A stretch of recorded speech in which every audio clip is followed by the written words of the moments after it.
Hello friends, I would like to invite my YouTube channel Ramyo Classes. Today we are going to discuss Maurya period. Okay student, आज हम क्या discuss करने वाले हैं student? Maurya period discuss करने वाले हैं. जैसा कि आपको नज़र भी आ रहा है, तो हमने मैंने पढ़ा था मौर्य जो पीरियड है उसके अंदर मैंने एजुकेशन से लेकर के उस टाइम का जो कल्चर, उस टाइम का जो भी लिटरेचर रहा था, उसके साथ साथ मैंने आपको पढ़ाया था कि साम्राज्य किस तरीके से विस्तृत किया था चंद्रगुप्त मौर्य ने घनानंद की सहायता से. ठीक है, और घनानंद को किस तरह से बीट किया था. जैसा कि आपको नज़र में आ रहा है कि दक्षिण के एरिया से यदि बात की जाए तो तमिलनाडु को छोड़ करके पूर्व से लेकर के उत्तर से लेकर के पश्चिमी के एरिया, यानी कि भारत के अलावा पश्चिम का जो पाकिस्तान वाला जो एरिया था, जिसके अंदर मैंने आपको बताया था, जिसको गांधार भी कहा जाता है, मैंने आपको बताया था. यहाँ पर जो जगह थी वो कौन सी थी, मैंने आपको बताया था मकरांत, हेरांत, ये सब जगह मैंने आपको पढ़ाई थी और बताया था कि इन सभी में जो है क्या था, 4 ऐसी जगह थी जहाँ पर जो हेरोडोटस, वो हेलेन के जो फादर थे उनका नाम क्या था, सेल्यूकस निकट ने संधि की थी और जो 4 एरिया जो थे ये वाले उनको संधि पे सौंप दिए थे. इसके बाद में ही, संधि के बाद में ही जो है वो हुआ था विवाह हेलेन का, यानी कि सेल्यूकस निकेटर की बेटी का विवाह हुआ था किसके साथ, चंद्रगुप्त मौर्य के साथ. कब हुआ था मैंने आपको बताया था, ध्यान कीजिए, 305 बीसी में, 305 बीसी में हुआ था. ठीक है, इसके साथ साथ मैंने आपको अगर और डीप में देखना है तो आप मेरी प्रीवियस वीडियो में देख लीजिए. इसके साथ साथ मैंने आपको स्क्रीनशॉट लेकर के जो पढ़ाने की कोशिश की है, इस फोटो पिक्चर के ज़रिए पढ़ाने की कोशिश की है, क्योंकि जो हम पिक्चर के थ्रू पढ़ते हैं तो कॉन्सेप्ट हमारे ईजी हो जाता है और क्लियर हो जाता है. ठीक है, तो देख लीजिएगा अपनी प्रीवियस वीडियो में. आगे चलते मैं टॉपिक पर 10 क्वेश्चन की मैं सीरीज़ लेकर के आ रही हूँ और क्वेश्चन हम पढ़ेंगे स्टूडेंट 41. ठीक है, इससे पहले मैंने देखिए आपको ये पढ़ाया था कि अशोक के स्तंभ से ये लिया गया है, जिसको हम बोलते हैं राज्य चिन्ह. क्या बोलते हैं? राज्य चिन्ह बोलते हैं. मैंने आपको बताया था राज्य चिन्ह ये सारनाथ से लिए गए थे, अशोक के स्तंभ से लिए गए हैं. सारनाथ में जो अशोक का स्तंभ जो है स्थित है, इस मूल स्तंभ में 4 सिंह हैं. इसके नीचे जो लिखा गया वो क्या है, सत्यमेव जयते है. और सत्यमेव जयते किससे लिया गया था, मुंडकोपनिषद. जो मैंने आपको ऋग्वैदिक काल और वैदिक काल पढ़ाया था, तब मैंने आपको पढ़ाया था मुंडकोपनिषद. और तो इसके बारे में मुंडकोपनिषद आई गेस अर्थ वेद जो है उसके अंदर है. मेरा एक क्वेश्चन था, मैंने आपको पढ़ाया था ऋग्वेद. क्या पढ़ाया था मैंने स्टूडेंट? ऋग्वेद, यजुर्वेद,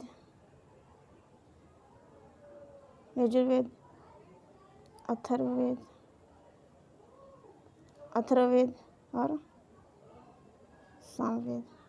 तो मैंने एक चीज़ पूछी थी कि मैं जो ना इसमें जो ऋग्वेद है इसको मैंने पढ़ाया था, जो पढ़ने वाले उन्हें तो उन्हें पुरोहित बोलते हैं, लेकिन जो स्पेसिफिक ऋग्वेद यजुर्वेद को पढ़ने वाले होते हैं उनको मैंने 3 नाम को आपको बता दिए थे. जैसे मैंने सामवेद को पढ़ाया था उद्गाता मैंने आपको बताया था. उसके बाद में अर्थवेद को पढ़ने वाला क्या कहलाता है, ब्रहा कहलाता है. मैंने आपको पढ़ाया था ब्रहा.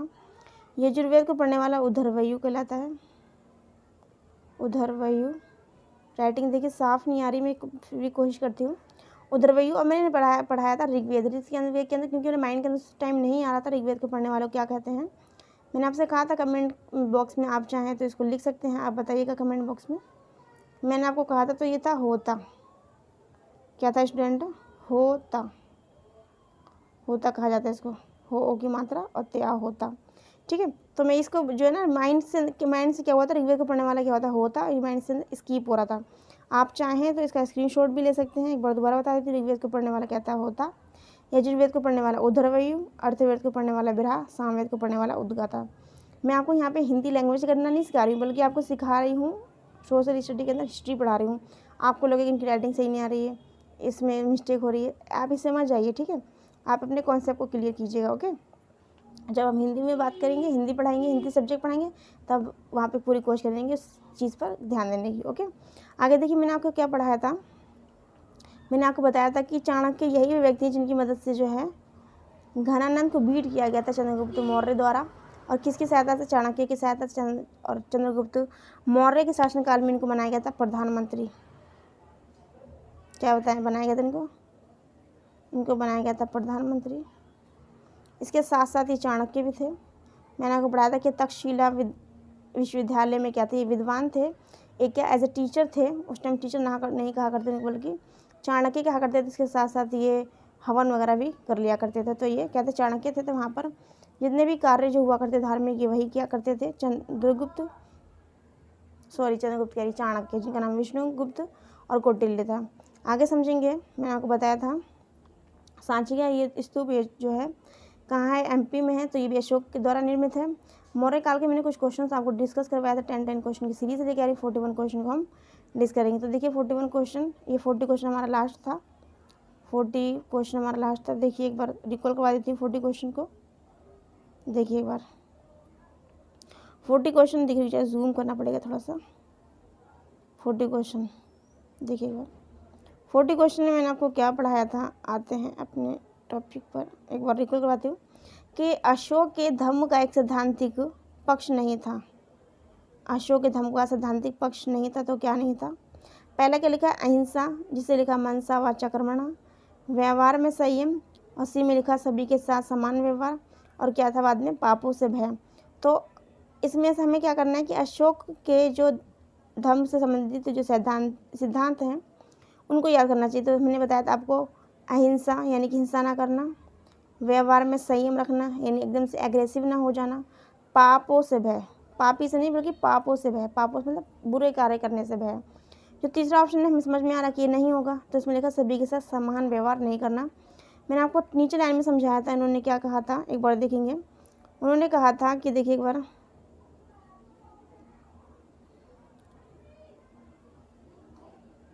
अशोक ने शांतिवादी नीति का इसलिए अनुसरण किया था, उसके द्वारा पूर्ण रूप शांति और समरसता का वातावरण व्याप्त था। उसकी बाह्य सीमाएं पूर्णतः सुरक्षित थीं। सीमांत और जंगली जातियों का वह जिन कड़े शब्दों में अपनी शक्ति का स्मरण दिलाते हुए चेतावनी देता है, उससे स्पष्ट सिद्ध हो जाता है कि साधारण जनता और जंगली और सीमांत आक्रमणकारियों के प्रति उसने समान व्यवहार नीति नहीं अपनाई। किसने नहीं अपनाई, तो अशोक ने। ठीक है, मतलब जो बुराइयों के साथ बुरा है, जैसे कि आक्रमणकारी हो गए, बुरा व्यवहार करने वाला, तो उसके साथ उन्होंने क्या कहा है, समान व्यवहार ना करने की बात कही है, लिखा हुआ नहीं। ठीक है, आते हैं क्वेश्चन में 41 को समझते हैं। 41 में क्या कहा गया है, ये मैंने आपको रिकॉल करवाया है। आप प्रीवियस वीडियो के अंदर जाएंगे 30 to 40 इस सीरीज़ के अंदर क्वेश्चन को देख लेंगे पार्ट 4 में। ओके, देखेंगे क्वेश्चन नंबर 41 के अंदर क्या पूछा गया है। क्वेश्चन नंबर 41 को डिस्कस करते हैं, समझते हैं। पहले देखिए क्या लिखा हुआ है। लिखा हुआ है कि मौर्य कला का सबसे अच्छा नमूना, क्या लिखा है स्टूडेंट, मौर्य कला का, जूम कर देते हैं उनका, बस देखिए एक बार लिखा हुआ है मौर्य कला का सबसे अच्छा नमूना कौन सा है। तो बात की जाए मौर्य कला के सबसे अच्छे नमूने, सबसे पहले लिखा गया है स्तंभ, बी में क्या लिखा है, चैत्य, सी में क्या लिखा है, स्तूप, और डी में क्या लिखा है, गुहा कला। तो बात करें सबसे अच्छे नमूने की मौर्य काल की, तो सबसे अच्छा नमूना क्या है स्टूडेंट, सबसे अच्छा नमूना क्या है स्टूडेंट, देखिए एक बार, सबसे अच्छा जो नमूना है उसका नाम है स्तंभ, यानी कि राइट आंसर जो है क्या स्टूडेंट, राइट आंसर है 41 का ए, क्या है 41 का ए, यानी कि स्तंभ। देखते हैं इसके एक्सप्लेनेशन को, समझते हैं। मौर्य काल का सबसे अच्छा नमूना जो है वो पिलर माना गया है, जिसको स्तंभ कहते हैं। देखेंगे एक बार,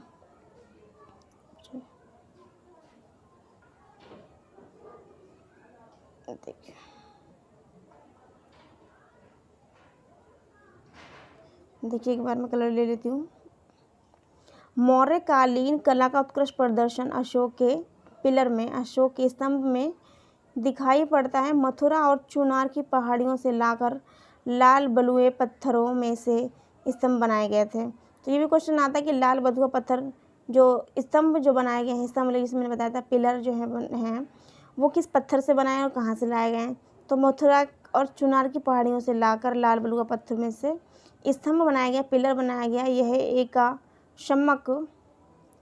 एकाशमक पत्थरों, एक ही पत्थर से बने हैं। यह एकाशमक यानी कि एक ही पत्थरों से बने हुए हैं। आगे फैक्ट में देखेंगे, बौद्ध ग्रंथों में उल्लेख मिलता है कि अशोक ने 84,000 स्तूपों का निर्माण करवाया था। किसका, मैंने आपको इमेजेस में पढ़ाया था, सांची का स्तूप मैंने पढ़ाया था। आपने इमेजेस जब भी मैंने वीडियो ओपन किए तो उनको मैंने जो पिक्चर्स हैं उनको आपको ज़रूर मैंने क्या करा है, दिखाया है, सीन करवाया उसका। क्यों? क्योंकि वो जो चीज़ पिक्चर है ना वो आपके माइंड में सेट हो जाएगी। इसलिए जो मैंने आपको कहा सांची का स्तूप, वो स्तूप जो है ना कैसे बने होते हैं, अर्धगोलाकार, जैसे इस तरह के शेप में होते हैं, अर्धगोलाकार। ठीक है, अर्धगोलाकार की शेप में होते हैं। तो देखिए एक बार, मौर्यकालीन राजकीय कला के अंतर्गत नगर निर्माण, स्तूप, गुफाएं और स्तंभ आते हैं। मौर्यकालीन राजकीय कला के अंतर्गत नगर निर्माण, स्तूप, गुफाएं और स्तंभ आते हैं। चीनी यात्री जिसका नाम क्या था, फाहियान। क्या था? चीनी यात्री जिसका नाम क्या था, फाहियान, गुप्तकालीन था, जो कि लिखा है कि पाटलिपुत्र का राज प्रसाद देवताओं द्वारा निर्मित था। यानी उनको जो पद मिले थे वो राजाओं के द्वारा मिले थे। दोबारा देखेंगे, मौर्यकालीन कला का उत्कृष्ट जो नमूना माना जाता है वो क्या है, अशोक के स्तंभ, अशोक के द्वारा बनाए गए पिलर। और जो पिलर बनाए गए थे वो कैसे बनाए गए और कहाँ से लाए गए? तो पिलर की बात की जब तो बनाए गए हैं वो लाल बलुआ पत्थर से। तो लाल बलुआ पत्थर कहाँ से लाए गए हैं? मथुरा और चुनार की पहाड़ियों से लाकर ये बनाए गए हैं क्या, अशोक के स्तंभ। यह एकाश्मक पत्थरों यानी कि एक ही पत्थर से बने हुए हैं। बौद्ध ग्रंथों में उल्लेख मिलता है कि अशोक ने 84,000 स्तूपों का निर्माण करवाया। 84,000 स्तूपों का निर्माण किसने करवाया स्टूडेंट? अशोक ने करवाया। मौर्यकालीन राजकीय कला के अंतर्गत नगर निर्माण, स्तूप, गुफाएं और स्तंभ आते हैं। यानी कि मौर्यकालीन राजकीय कला के अंतर्गत नगर निर्माण, स्तूप और गुफाएं और स्तंभ आते हैं। स्तूप मैंने अभी आपको बताया, जैसे सांची का स्तूप मैंने आपको बताया जो कैसा होता है, अर्धगोलाकार होता है। गुफाएं आपको पता ही है कैसी होती हैं। नगर निर्माण यानी कि वहाँ की नगरीय व्यवस्था किस तरह की थी। स्तंभ की बात करें तो स्तंभ क्या होता है, पिलर होता है। ओके, आपने देखा हो इस तरीके से पिलर बना रहता है, इस तरह का जो है बना रहता है पिलर, खंबा जिसे बोलते हैं। ठीक है, और यहाँ पे कुछ ना कुछ लिखा रहता है, ऐसे करके कुछ लिखा रहता है। ठीक है, या यहाँ पे कुछ लिखा रहता है। चीनी यात्री जो कौन सा था, गुप्तकालीन था, जिसका नाम था फाहियान। उन्होंने लिखा है कि पाटलिपुत्र का राज प्रसाद देवताओं द्वारा निर्मित था।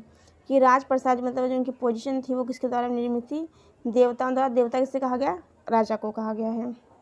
आगे देखिए 42 में, किस मुख्य उद्देश्य से अशोक ने अपनी प्रजा में धर्म का प्रचार और प्रसार किया था? अशोक ने अपनी प्रजा में क्यों धर्म का प्रचार प्रसार किया था?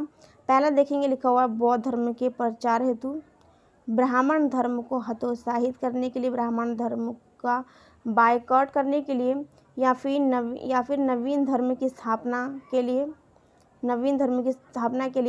या फिर अपनी प्रजा के नैतिक और आध्यात्मिक विकास के लिए, अपनी प्रजा के नैतिक और आध्यात्मिक विकास के लिए। तो बात की जाए राइट आंसर, तो राइट आंसर अपने आप निकल के आता है, जो आपको दिखाई दे रहा है कि मैंने आपको पहले ही पढ़ाया था कि उन्होंने धर्म क्यों अपनाया था। जैसे कि आपको पता है कि अशोक जो थे बड़े ही विनम्र थे, और उन्होंने अपनी नैतिक विकास के लिए ही जो है और आध्यात्मिक विकास के लिए अनेक जो है स्तूप बनवाए थे, गुफाओं में निर्माण करवाया था, और अब इसके साथ साथ इन्होंने जो है पिलर भी बनवाए थे, मैंने आपको बताया था। ठीक है, तो 42 का स्टूडेंट आंसर क्या है, डी। क्या है स्टूडेंट, डी है। एक बार इसकी एक्सप्लेनेशन को समझ लेते हैं। देखिए एक बार एक्सप्लेनेशन में क्या कहा गया है। धम्म केवल धार्मिक व्यवस्था ही नहीं बल्कि नैतिक क्या थे, कानून थे, नैतिक मोरल क्या था, लो था। एक सामान्य आचार संहिता या एक नैतिक व्यवस्था है जो कि सभी धर्मों का एक समान मिलन स्थल है। धम्म शब्द जो है संस्कृत भाषा के धर्म का प्राकृत रूपांतरण है। धम्म शब्द जो है संस्कृत भाषा के धर्म का प्राकृत रूपांतरण है। आगे देखिए क्या लिखा है, अन्य महत्वपूर्ण तथ्य। क्या लिखा है स्टूडेंट, अन्य महत्वपूर्ण तथ्य। अशोक के द्वितीय स्तंभ लेख है, उसमें बताया था धम्म का सार, हमने पढ़ा था उसके बारे में, यदि आपको ध्यान हो तो। धम्म के सार के बारे में बताया था मैंने आपको। अशोक के कौन सा विलेख की बात की गई है, अशोक के मैंने आपको बताया था द्वितीय विलेख, उसमें बताया गया था किसके बारे में, अशोक के द्वितीय विलेख में बताया गया था धम्म, यानी कि बौद्ध धर्म जो उन्होंने अपनाया था उसका सार बताया गया था। उसके बाद मैंने आपको एक और चीज़ बताई थी कि पांचवा जो स्तंभ लेख था, पांचवें स्तंभ लेख में चंद्रगुप्त मौर्य ने क्या बताया था, चंद्रगुप्त मौर्य सॉरी अशोक ने जो है 5वें स्तंभ लेख में क्या बताया था, उन्होंने बताया था कि प्राणियों का वध करना क्या है, वर्जित है, यानी कि पाप है। देखिए मैं एक बार बता देती हूँ यहाँ पर क्वेश्चन नया लेकर के, नया पेजेस लेकर के। देखिए अशोक का जो द्वितीय, जैसे कि आपको दिखाई दे रहा है द्वितीय स्तंभ लेख, क्या स्टूडेंट, अरे अच्छा ये कलर, देखिए मैंने आपको बताया था द्वितीय स्तंभ लेख, रुक जाइएगा, द्वितीय स्तंभ लेख में बताया था धम्म का सार, धम्म के बारे में बताया गया, धम्म का सार भी कहीं पर लिखा होता है, क्या लिखा होता है, धम्म का सार भी लिखा होता है, धम्म का सार, ठीक है, अरे भाई धम्म का सार लिखा होता है। इसके साथ साथ मैंने आपको पढ़ाया था कौन सा, 5वां स्तंभ लेख, 5वें स्तंभ लेख में मैंने आपको बताया था कि प्राणियों का वध करना क्या होता था, वर्जित, क्या बताया था, प्राणियों का वध वर्जित बताया था, यानी कि मना करना उसमें बताया गया था, किसमें, 5वें में। इसके बाद एक और था 7वां विलेख, जो मैंने आपको बताया था, कौन सा विलेख स्टूडेंट, 7वां विलेख। तो मैंने बताया 7वां विलेख जो है, मैंने ध्यान हो आपको तो मैंने पढ़ा था, ये विलेख कहाँ है, दिल्ली और टोपरा, इसको आया था दिल्ली टोपरा विलेख, दिल्ली टोपरा विलेख। इस अभिलेख में जो है क्या कहा गया है, अशोक के कल्याणकारी जो कार्य थे, अशोक के कल्याणकारी कार्य हैं, कार्यों का जो उल्लेख है, कहा जाता है कि दिल्ली का ये टोपरा अभिलेख जो है, ये जो है कुतुब मीनार के पास है। यदि आप कभी कुतुब मीनार गए हो तो आपने देखा होगा, कुतुब मीनार के पीछे एक मस्जिद नुमा कुछ महल टाइप बना हुआ, उसके आसपास ही है।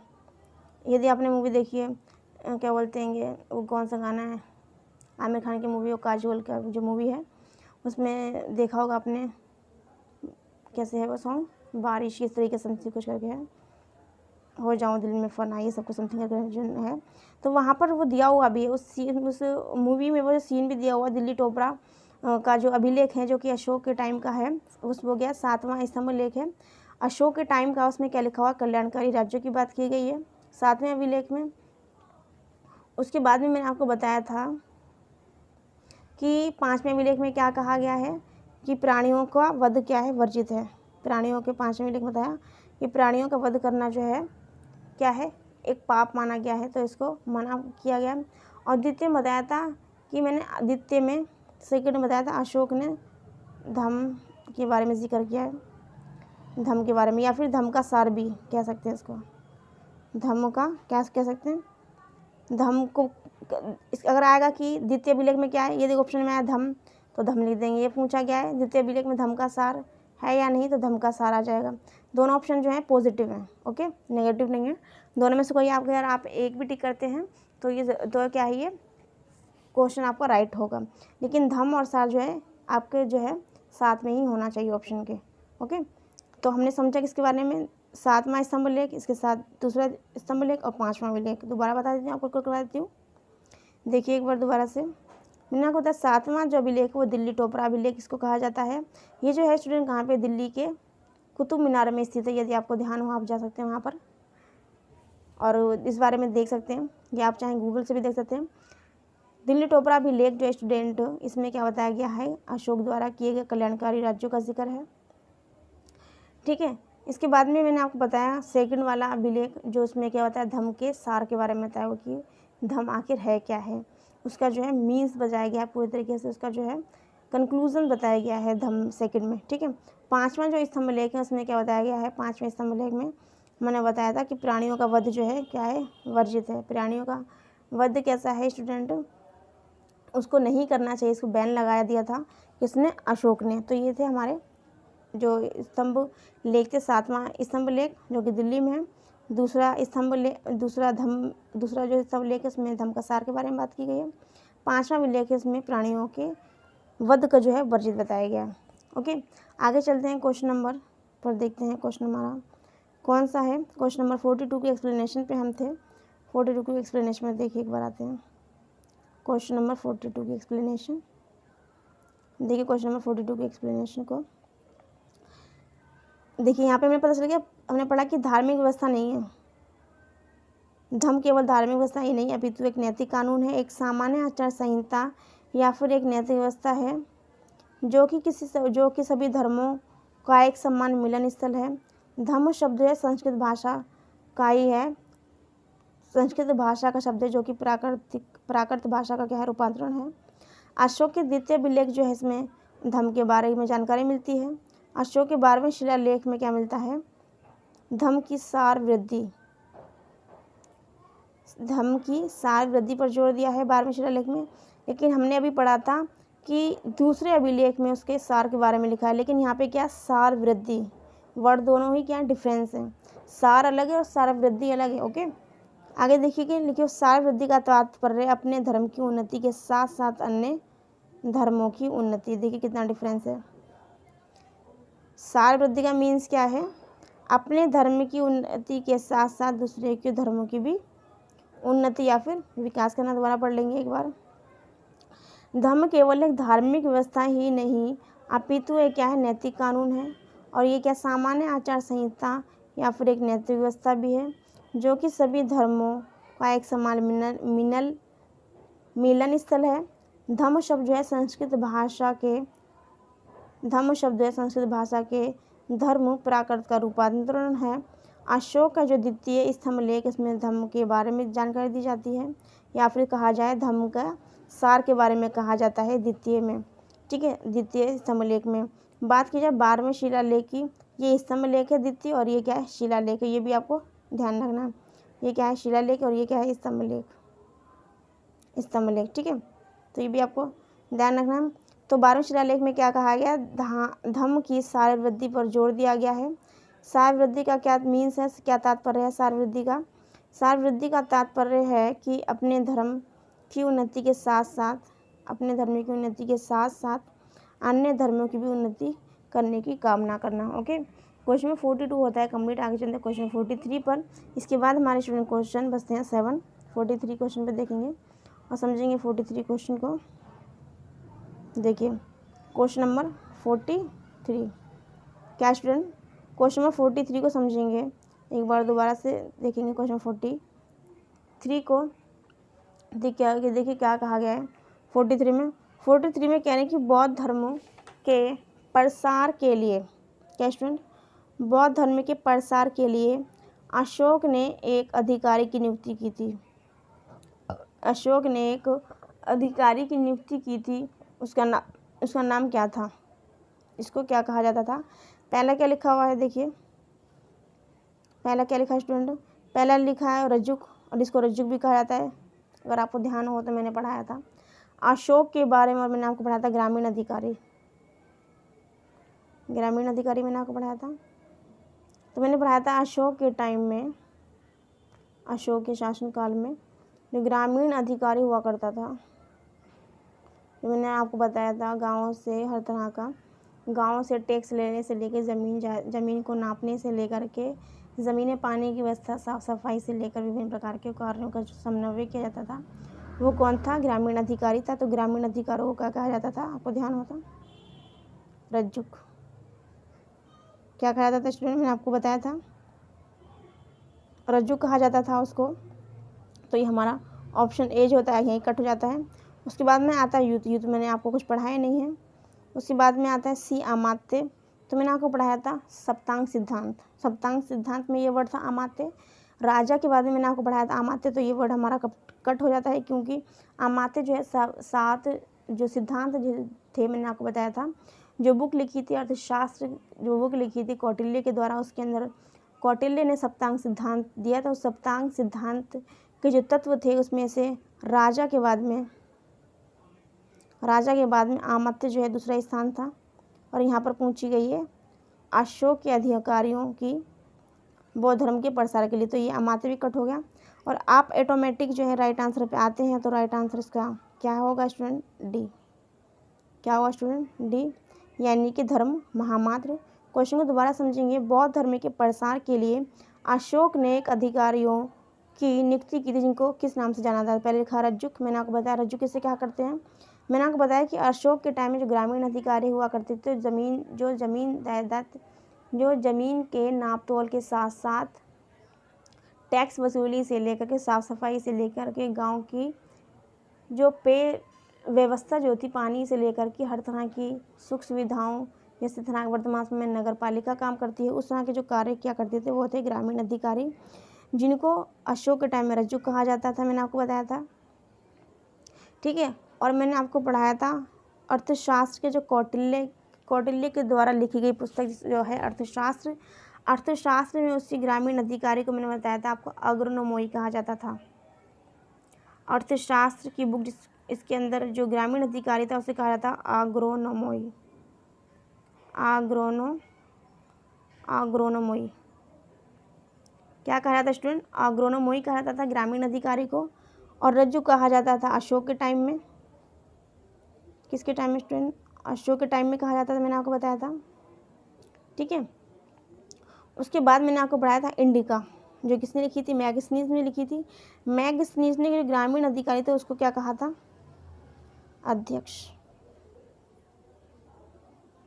क्या कहा था स्टूडेंट? अध्यक्ष। दोबारा समझ लेंगे एक बार। देखिए, मैंने आपको पढ़ाया कि अग्रनोमोई जो है वो क्या थे? ग्रामीण अधिकारी थे, जो गांव की ज़मीन नापने से लेकर पानी की व्यवस्था से लेकर टैक्स लेने से लेकर सभी प्रकार के जो वर्तमान समय में जो नगर पालिका कार्य करती है उस तरह के कार्य करने वालों को अर्थशास्त्र जो कौटिल्य द्वारा रचित बुक है उसको, उसमें ग्रामीण अधिकारों को अग्रनोमोई कहा गया। अशोक की जो बुक है, अशोक के पीरियड में, अशोक के टाइम में उन जो ग्रामीण अधिकारी थे उनको क्या कहा गया? रज्जुक कहा गया। क्या कहा गया? रज्जुक कहा गया। और मैगस्नीज द्वारा रचित बुक जिसका नाम क्या था? इंडिका था। इंडिका में उसको क्या कहा गया था? ग्रामीण अधिकारी को अध्यक्ष। यदि आपने मेरी प्रीवियस वीडियो देखी तो मैंने आपको बहुत डिटेल में इन चीज़ों को बताया गया, लेकिन मैं उन सभी चीज़ों को यहाँ पर भी दोबारा से रिकॉल करने की कोशिश करूँगी, जैसे कि यदि हम बार बार किसी चीज़ को पढ़ते हैं, समझते हैं, तो वो माइंड के अंदर अच्छे से सेट हो जाती है, एग्जाम में हमारे बड़े ही हेल्पफुल रहती है। ओके, तो मैंने आपको बताया एक ही ग्रामीण अधिकारी को अलग अलग समय में, अलग अलग बुक में, अलग अलग टाइम पीरियड में, अलग अलग शासन के जो संप्रभु हैं राजा, उनके टाइम में अलग अलग नाम दिया गया है। दोबारा से बताती हूँ मैं एक बार और, आप चाहें तो स्क्रीनशॉट भी ले सकते हैं। जो कौटिल्य द्वारा बुक लिखी गई थी अर्थशास्त्र, इसका नाम था अर्थशास्त्र, में ग्रामीण अधिकारी को अग्रनोमोई कहा गया। अशोक के टाइम पीरियड में उसको क्या कहा गया स्टूडेंट? ग्रामीण अधिकारी को रज्जुक कहा गया। इसके साथ मैंने आपको बताया मैगस्नीज की इंडिका, जिसमें ग्रामीण अधिकारी को क्या गया स्टूडेंट? अध्यक्ष कहा गया। ठीक है, ठीक है। और ये मैंने यहाँ पर क्वेश्चन 43 के सी में बताया था। मैंने क्या बताया था? आमत्य। क्या बताया था मैंने? आमत्य बताया था। आमत्य मैंने बताया था आपको, जो कौटिल्य ने सप्तांग सिद्धांत दिए थे। क्या स्टूडेंट दिए थे? सप्तांग सिद्धांत दिए थे। उस सप्तांग सिद्धांत में राजा के बाद में राजा का फर्स्ट नंबर पे दिया हुआ सप्तांग सिद्धांत में, और द्वितीय में क्या था स्टूडेंट? आमत्य था, मैंने आपको बताया था। तृतीय में क्या था? जनपद, और चौथे में क्या था? दुर्ग, और फिफ्थ में क्या था? कोश, सिक्स में क्या था? सेना, और सेवन में क्या था? मित्र। यदि आप मेरी प्रीवियस वीडियो देखेंगे तो आपको पता चलेगा, मैं कोई बात नहीं, दोबारा भी इसको रिकॉल करवा दूंगी। तो ये चीज़ यहाँ पे कम्प्लीट। आमत्य जो है हमारा सी जो है हमारा कट हो गया ऑटोमेटिक। और राइट आंसर की बात करें 43 का राइट आंसर की बात की तो क्या स्टूडेंट? डी, महामात्र। कि बौद्ध धर्म के प्रसार के लिए अशोक ने जिस अधिकारियों को नियुक्ति की थी उसका नाम क्या था? धर्म महामात्र। जैसे कि आप धर्म से भी याद रख सकते हैं, धर्म के प्रसार के लिए कौन हुआ? धर्म महामात्र। ओके, 43 होता है हमारा कंप्लीट। और मैं चलती हूँ आपको पढ़ाने के लिए सप्तांग सिद्धांत को। देखिए एक बार सप्तांग सिद्धांत देखेंगे दोबारा से। क्या स्टूडेंट? सप्तांग सिद्धांत चंद्रगुप्त मौर्य के टाइम में इनके जो कौन थे प्रधानमंत्री, जिनका नाम क्या था स्टूडेंट? कौटिल्य। कौटिल्य की बुक अर्थशास्त्र थी। ठीक, अर्थशास्त्र थी, अर्थशास्त्र। ओके, अर्थशास्त्र जो बुक थी, ये दोबारा से लिख देती हूँ अर्थशास्त्र को। देखिए कौटिल्य क्या है? कौटिल्य, इनकी बुक जो थी क्या थी? अर्थशास्त्र। अर्थशास्त्र में, इसको मैं शॉर्ट में देती हूँ। इसके साथ मैंने आपको बताया था अर्थशास्त्र में ही सप्तांग सिद्धांत दिया हुआ है, सप्तांग सिद्धांत दिया हुआ। तो सप्तांग सिद्धांत में क्या क्या चीज़ थी मैंने आपको बताया था। सीक्वेंस याद कर लेंगे, मैंने आपको पढ़ाया था। पहले में क्या है राजा, दूसरे में क्या आमात्य, आमात्य, तीसरे में क्या है जनपद, जनपद, उसके बाद में क्या है दुर्ग, जनपद, दुर्ग, उसके बाद में क्या था दुर्ग, उसके बाद में क्या था सेना, उसके बाद में क्या था कोश, उसके बाद में क्या था मित्र, क्या था मित्र। देखेंगे दोबारा से एक बार और, 1 2 3 4 5 6 7 ये कंप्लीट हो जाते हैं हमारे। देखिए एक बार मैंने आपको पढ़ाया कि पहले पे क्या है सप्तांग सिद्धांत में राजा, दूसरे पे क्या है आमात्य, तीसरे पे क्या है जनपद, चौथे पे दुर्ग, पांचवें पे क्या है सेना, छठे पे क्या है कोश, सातवें पे क्या है मित्र। ओके, तो सप्तांग सिद्धांत जो हमारे अर्थशास्त्र की बुक में जो कौटिल्य द्वारा रचित है, इसमें सप्तांग सिद्धांत दिया और बड़ा ही इंपॉर्टेंट है। और इसी को आधार मानकर ही इन्होंने चंद्रगुप्त मौर्य को जो है घनानंद के को जो है बीट किया था इस पुस्तक के द्वारा। इस सप्तांग सिद्धांत जो है और जो कौटिल्य की जो बुक है, इसको ही चंद्रगुप्त मौर्य की जो साम्राज्य विस्तार है और इनकी जो जीत का जो है मैनुअल माना जाता है। ठीक है, किसको माना जाता है, कौटिल्य के द्वारा लिखित अर्थशास्त्र को जो है मैनुअल माना जाता है चंद्रगुप्त मौर्य की जीत का। ओके, आगे चलते हैं क्वेश्चन नंबर 44 पे। देखिए 44 में आगे क्या कहा गया है। 44 देख लेते हैं इसकी एक्सप्लेनेशन को एक बार और। बौद्ध धर्म के प्रसार के लिए अशोक ने एक अधिकारी की नियुक्ति की थी जिसको कहा गया था धर्म महामात्र। दिखाई दे रहा है आपको, धर्म महामात्र। क्या कहा गया स्टूडेंट, धर्म महामात्र कहा गया। इसका उल्लेख अशोक ने 5वें विलेख में किया है। देखिए आपको ध्यान रखिएगा कौन कौन से स्तंभ लेख हैं, कौन से स्तंभ लेख की बात की जा रही है या फिर किसकी बात की जा रही है, कहाँ पर स्तंभ लेख है और कहाँ पे अभिलेख है। ओके, तो 5वें कहाँ की बात है, 5वें अभिलेख की बात है। इससे पहले मैंने आपको पढ़ा था दूसरा स्तंभ लेख, द्वितीय अभिलेख, जिसमें धम्म के बारे में जिक्र, किसके बारे में स्टूडेंट जिक्र मैंने आपको बताया, धम्म के बारे में जिक्र बताया। इसके साथ मैंने आपको क्या बताया, इसके साथ मैंने आपको पढ़ाया 5वां स्तंभ लेख। ये सभी जो है स्तंभ लेख हैं। 5वां बताया, देखिए एक बार 5वां अभिलेख,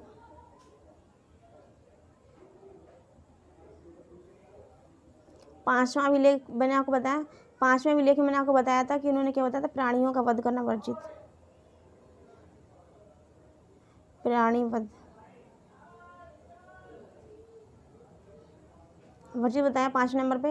इसके साथ मैंने आपको बताया था 7 बताया था। 7 में क्या था मैंने बताया दिल्ली टोपरा अभिलेख, दिल्ली और टोपरा अभिलेख, दिल्ली और टोपरा अभिलेख जो कि कहाँ पे कुतुब मीनार में स्थित है। इसमें क्या कहा गया था, इसमें कहा गया था लोक कल्याणकारी राज्यों का, राज्य नहीं, लोक कल्याणकारी कार्यों का वर्णन किया गया था। इसमें क्या गया था, लोक कल्याणकारी कार्य, लोक कल्याणकारी कार्य का जिक्र था जो दिल्ली टोपरा अभिलेख था जो कुतुब मीनार में स्थित है।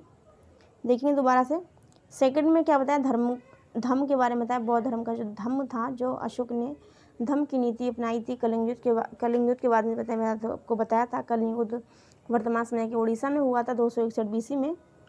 अत्यधिक खून खराबा, लाखों लोगों की लाश वगैरह देखने के बाद में इनका दिल पिघल गया। किसका, अशोक का। और अशोक ने बौद्ध धर्म की नीति अपना ली और इन्होंने धम्म जो है अपना लिया। धम्म नाम का जो धर्म था उसको अपना लिया। जो धम्म नाम का जो धर्म है वो क्या है, बौद्ध धर्म ही है, जो क्या है हिंदी भाषा के जो संस्कृत भाषा के क्या है प्राकृत भाषा का रूपांतरण है धम्म। ठीक है, इसमें बताया गया। सेकंड जो स्तंभ लेख था उसमें बताया धम्म के बारे में, धम्म के सार के बारे में कह सकते हैं। उसके बाद में जो था मैंने आपको बताया था 5th में क्या था, प्राणियों का वध वर्जित बताया था। और उसके बाद मैंने था 7th में क्या था, दिल्ली टोपरा अभिलेख। दिल्ली टोपरा अभिलेख में क्या था, दिल्ली टोपरा अभिलेख में था कि किसके बारे में, लोक कल्याणकारी राज्यों के बारे में। तो 7 नंबर पे क्या है, अभिलेख, और ये क्या है, स्तंभ लेख। स्तंभ लेख सेकंड भी स्तंभ लेख है और 5th भी क्या है, स्तंभ लेख है। और जो 7th क्या है वो क्या है, अभिलेख। ओके स्टूडेंट, आगे चलते हैं क्वेश्चन नंबर 43 की एक्सप्लेनेशन को समझते हैं। 43 की एक्सप्लेनेशन में क्या कहा गया है दोबारा से समझते हैं। महामात्र हमने समझ लिया कि धर्म को प्रसार करने वाले एक अधिकारी को धर्म महामात्र कहा गया था। ठीक, उसका उल्लेख 5वें अभिलेख मिलता है। धर्म महामात्र की नियुक्ति जो है अशोक ने अपने राज्याभिषेक के 14वें वर्ष की थी। अपने राज्याभिषेक के 14वें वर्ष में क्या की थी, उन्होंने धर्म महामात्र की नियुक्ति की थी। रज्जुक जनपद का प्रमुख अधिकारी था, ठीक है, जिसे न्यायिक और राजस्व संबंधी अधिकार था। मैंने आपको पढ़ाया था रज्जु के बारे में। तो रज्जु क्या था, मैंने आपको बताया था, टैक्स लिया करता था, ठीक है, और क्या था, वो प्रमुख अधिकारी था, जनपद का प्रमुख अधिकारी था। कहीं पे ग्रामीण भी लिखा हुआ है, ग्रामीण प्रमुख अधिकारी, ठीक है, तो कहीं पर जनपद भी लिखा हुआ है। तो दोनों ही क्वेश्चन क्या होंगे, ऐसे में पॉजिटिव है, और दोनों में से कोई भी आप एक आंसर टिक कर देते हैं। ऐसे में बोर्ड द्वारा है सभी को सेम नंबर दिए जाते हैं। ओके, आगे देखिए लिखा हुआ, आमात्य योग्य अधिकारियों का समूह था। इन्हीं में से मंत्रिण और मंत्री परिषद तथा विभिन्न विभागों के अध्यक्षों की नियुक्ति होती थी।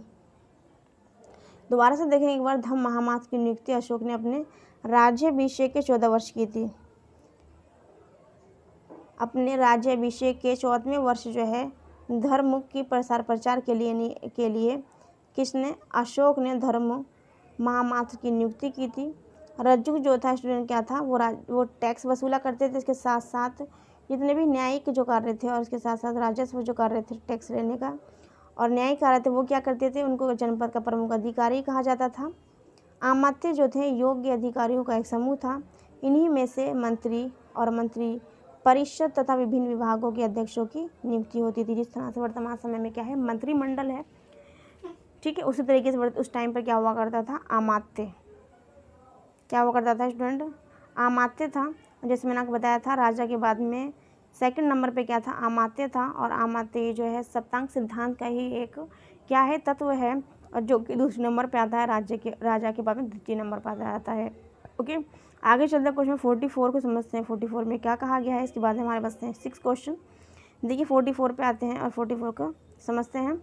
अर्थशास्त्र में उल्लेखित सीताध्यक्ष, क्या स्टूडेंट, अर्थशास्त्र में उल्लेखित सीता अध्यक्ष किस विभाग से संबंधित है, क्या स्टूडेंट, सीता अध्यक्ष की बात की गई है, तो सीता अध्यक्ष किस विभाग से संबंधित है। पहले क्या लिखा है स्टूडेंट, पहले लिखा हुआ कर, टैक्स यानी कि, उसके बाद में लिखा हुआ कृषि, और सी में लिखा हुआ टकसाल, और डी में लिखा है नौसेना।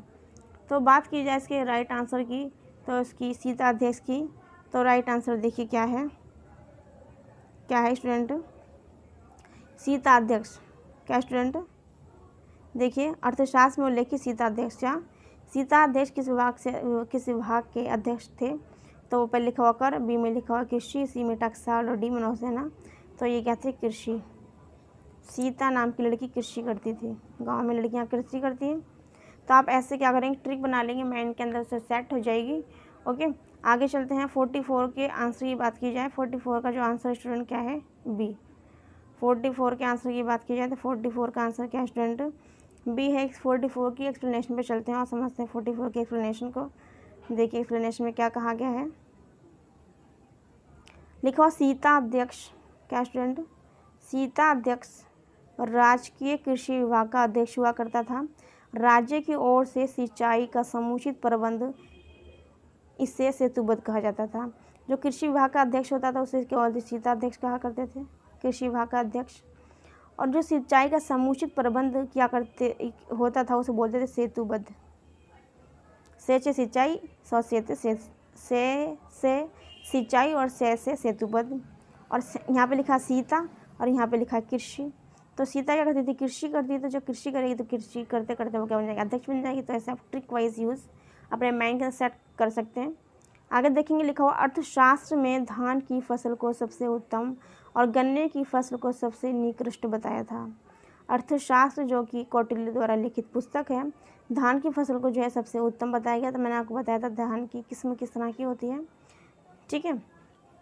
धान यानी कि चावल से पहले की जो इसकी फॉर्म होती है वो चेंज आकर के जब उसके ऊपर छिलका उतारा दिया जाता है तब वो चावल की फॉर्म में आती है। जब उसके ऊपर एक कवर रहता है तब उसको धान बोला करते हैं, ठीक है। और गन्ने की फसल को जो है निकृष्ट बताया जाया करता था। अर्थशास्त्र पता चलता है कि काशी, बंग, पुरुड, कलिंग और मालवी सूती वस्त्रों के लिए प्रसिद्ध एरियाज थे। कौटिल्य ने चीनपट का भी उल्लेख किया है। कौटिल्य ने चीनपट का भी उल्लेख किया है। मौर्य काल के सबसे प्रमुख बंदरगाह जो है पश्चिमी तट था। पश्चिमी तट तो अपने आप में बहुत ही फेमस एरिया है। यदि बात की जाए ब्रिटिश शासनकाल की, तो ब्रिटिश शासनकाल में सबसे पहली जो अपनी प्रथम फैक्ट्री जो लगाई थी पश्चिम में ही लगाई थी। तो कहाँ लगाई थी स्टूडेंट? तो सूरत में लगाई थी। आज भी सूरत का कपड़ा बड़ा ही फेमस है। तो क्यों लगाई थी सूरत में? क्योंकि वहाँ पर जो है विदेश में आने जाने का जो है साधन क्या है, अच्छा है, ठीक है। तो इसलिए वहाँ पर उन्होंने ब्रिटिश जो लोग आए थे उन्होंने भी पश्चिमी एरिया से ही इंडिया के अंदर एंट्री की थी और धीरे धीरे उन्होंने अपना साम्राज्य विस्तृत रूप से फैला लिया था। ओके, तो यहाँ पे मौर्य काल का जो बंदरगाह माना जाता है प्रमुख क्या माना जाता है? पश्चिमी तट पर भड़ौच, जिसका नाम था भड़ौच, या फिर इसको बोला करते हैं मिर्गुकच। ओके, पश्चिमी तट पर ही सोपार महाराष्ट्र बंदरगाह भी है। पूर्वी तट का सबसे प्रसिद्ध बंदरगाह है ताम्रलिप्ति, जिसको ताम्लुक यानी कि पश्चिम बंगाल कहा जाता है, पश्चिम बंगाल कहा जाता है। पूर्वी तट की बात की जाए तो पश्चिम बंगाल, जैसा कि आपको पता है पश्चिम बंगाल कोलकाता की कैपिटल है। तो पश्चिम बंगाल क्या है? पश्चिम बंगाल के चारों तरफ क्या पानी पानी है। तो वहाँ पर क्या है? एक प्रसिद्ध बंदरगाह है जो क्या है पूर्वी तट का बंदरगाह पश्चिम बंगाल। तो पश्चिम बंगाल का जो बंदरगाह उसका नाम क्या है? ताम्रलिप्ति। क्या है स्टूडेंट? ताम्रलिप्ति, जिसको क्या कहते हैं? ताम्लुक। ताम्रलिप्ति इसको क्या कहते हैं? ताम्लुक कहते हैं, ठीक है। दोबारा समझेंगे इसको एक बार और। मैंने आपको बताया था सीता जो है क्या करती? कृषि करती, इसलिए वो कृषि की क्या बन गई? अध्यक्ष बन गई, ठीक।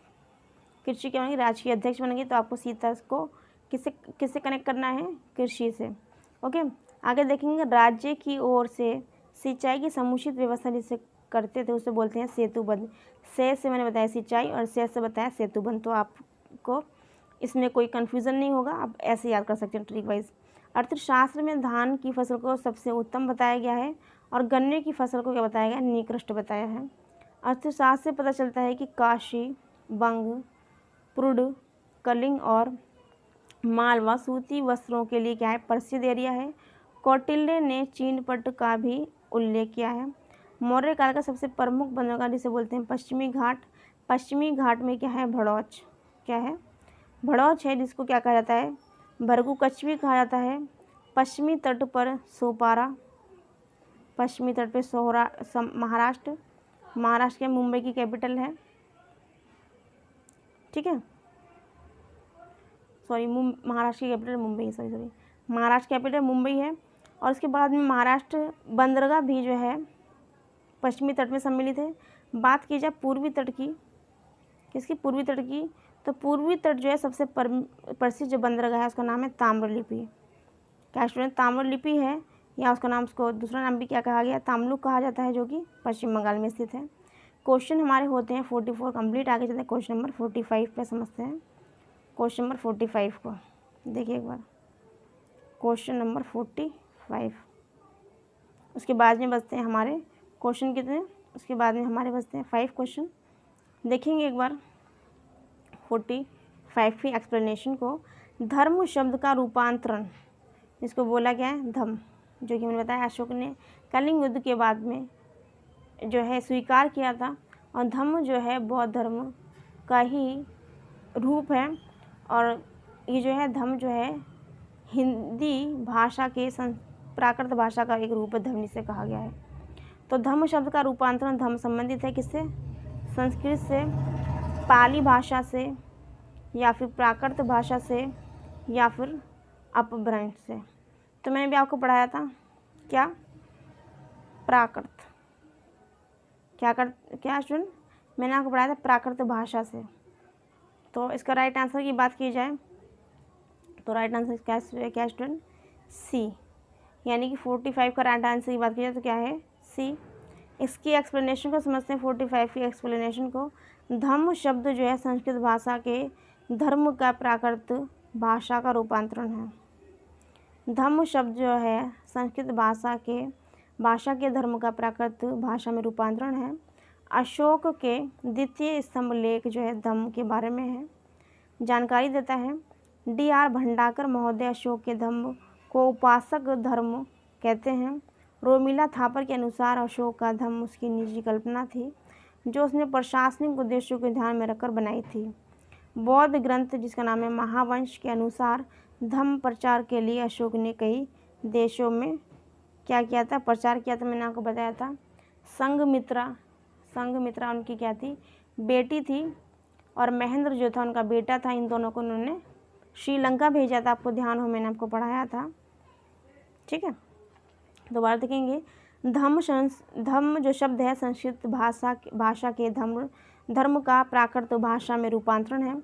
अशोक के द्वितीय स्तंभ लेख मैंने आपको बताया था धम्म के बारे में, या फिर अगर ऑप्शन में आएगा धम्म का सार तो भी ये भी द्वितीय स्तंभ लेख माना जाएगा। ये दोनों ही पॉजिटिव आंसर हैं। Okay, D.R. भंडाकर महोदय अशोक के धम्म को उपासक धर्म कहते हैं। रोमिला थापर के अनुसार अशोक का धम्म उसकी निजी कल्पना थी, उसने प्रशासनिक उद्देश्यों को ध्यान में रखकर ही बनाई थी। बौद्ध ग्रंथ क्या है? महावंश, उसके अनुसार धर्म प्रचार के लिए अशोक ने कई देशों में जो है प्रचारक भेजे थे, जिनमें उनकी एक बेटी थी जिसका नाम था संघमित्रा। क्या नाम था स्टूडेंट? संघमित्रा, और बेटा था महेंद्र। इनको श्रीलंका भेजा बौद्ध धर्म के प्रचार प्रसार के लिए। इसके साथ साथ इन्होंने विदेशों में बौद्ध धर्म के प्रचार प्रसार के लिए अपनी बेटी और बेटे को भेजा। इसके साथ साथ इन्होंने समाज में नैतिक वैल्यूज़ को, मोरल वैल्यूज़ को अच्छी तरह से डेवलप करने के लिए इन्होंने अनेक स्तंभ लेख, गुहा लेख, ठीक है, स्तंभ लेख, गुहा लेख और क्या कहते हैं ताम्रपत्र लेख, कई सारे ऐसी चीज़ें बनाई जिसके द्वारा समाज में मोरल वैल्यूज़ का जो है डेवलपमेंट हो और लोग उसको अपनी लाइफ में प्रैक्टिकल इम्प्लीमेंट कर सकें।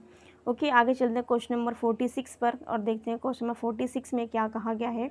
चलिए आते हैं क्वेश्चन नंबर 46 पर, आपके स्क्रीन पर है क्वेश्चन नंबर 46। क्वेश्चन नंबर 46 देखिए एक बार। क्वेश्चन नंबर 46 देखिए क्या लिखा हुआ है कि निम्नलिखित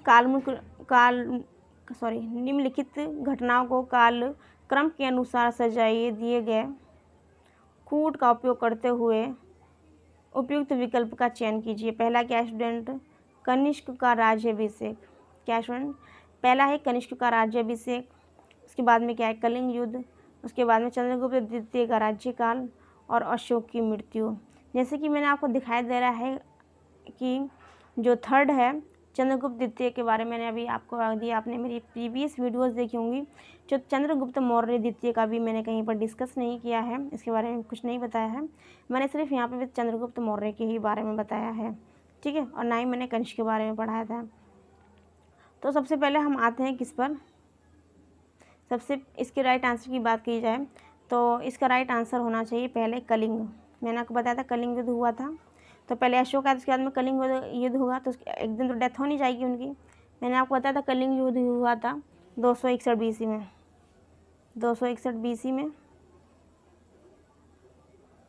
कलिंग युद्ध हुआ था। तो ये क्या हमारा सेकंड नंबर पर है। क्या है स्टूडेंट? ये हमारे सेकंड नंबर पे। उसके बाद में आते हैं फोर्थ नंबर पे। सॉरी, सेकंड ऐसा नहीं लिखेंगे इसको, इस फॉर्म में लिखा उस तरीके से लिखेंगे सेकंड, ठीक। उसके बाद में आते हैं हम फोर्थ नंबर पर। क्योंकि फोर्थ नंबर क्यों? इसलिए फोर्थ नंबर क्योंकि फोर्थ नंबर जब यहाँ पे अशोक के बारे में बात की तो हम अशोक के सीक्वेंस से लेके चलेंगे। उसके बाद में हमारा आता है फोर्थ नंबर, जिसमें कहा गया अशोक की मृत्यु। क्या कहा गया? अशोक की मृत्यु। आपको ध्यान है तो मैंने आपको पढ़ाया था अशोक की मृत्यु के बारे में 232 BC, 232 BC मैंने आपको पढ़ाया था। ओके, उसके बाद में सेकंड और फोर्थ कहाँ पर आ रहा है? पहले क्या आना चाहिए, सेकंड। तो पहले में देखिए फर्स्ट आ रहा है, तो ये राइट आंसर नहीं होगा हमारा। सेकंड और थर्ड हमारा आंसर ये भी नहीं होता, क्योंकि हमारा राइट आंसर क्या होगा, सेकंड के बाद में फोर्थ आना चाहिए। यहाँ पे इन्होंने फोर्थ पहले दे दिया, तो हमारा सी भी नहीं होगा। ए में नहीं होगा, क्योंकि ए में पहले फर्स्ट दे दिया, हमें पहले क्या चाहिए, सेकंड चाहिए। बी में सेकंड दे दिया है, बी में ठीक है, उसके बाद में थर्ड दिया है, तो इसलिए रॉन्ग होगा, क्योंकि थर्ड में नहीं है। बी के ऑप्शन में सेकंड के बाद क्या होना चाहिए था, 4 आना चाहिए। तो हमें देखना है सेकंड के बाद में 4 कहाँ पे आ रहा है, तो सेकंड के बाद 4 आ रहा है डी में। किस में, डी में आ रहा है। तो हमारा राइट आंसर की बात करें तो क्या स्टूडेंट, डी। ठीक है, अब देखिए मैंने आपको कैसे पढ़ाया, मैंने आपको पढ़ाया पहले अपनी थोड़ी सी क्या लगाई, बुद्धि लगाई और क्वेश्चन नंबर को सही करने की कोशिश की। पहले मैंने आपको पढ़ाया कलिंग युद्ध। कलिंग युद्ध किसके टाइम में हुआ था, अशोक के टाइम में हुआ था। उसके बाद में 232 में क्या हुआ था, इनकी डेथ हो गई थी।